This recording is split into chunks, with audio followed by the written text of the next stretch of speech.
What did you think about the whole Z-Ro and Trae the Truth debacle? Well, we can go hours about that, but the simplified, man, like, I hate that shit happened because that ABN album they did is one of the hardest, if not the hardest album to ever come out of Houston, man.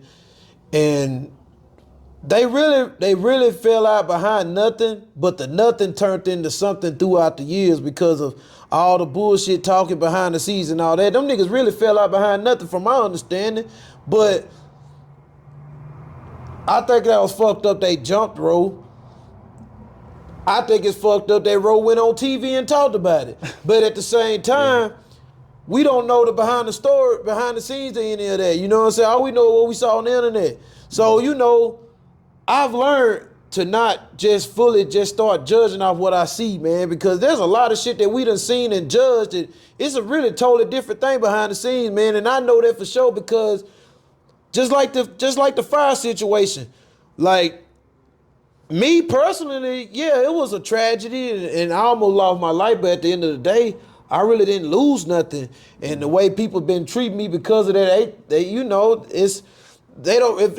not finna sit here and tell every person what happened behind the scenes like that. It ain't really none of their business, but they just know I'm here. But a lot of this stuff we see, like the Kendrick and Drake shit, all these beefs, all we know is what we see and we judge off that.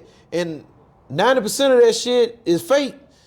It's something else that happened that we don't even know that a motherfucker's forced to not tell or, you know, shit like that. So I hate that for Trae and Ro because when Gorilla Mob first came out, I was on that shit.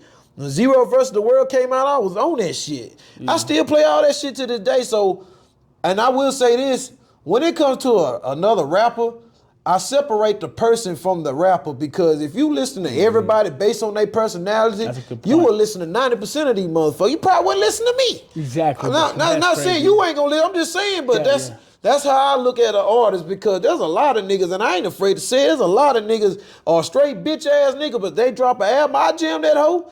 If it jamming, I'ma fuck with it. But I don't judge a rapper because based off a person in his music. I separate the two because if I didn't do that, I would listen to nobody but myself.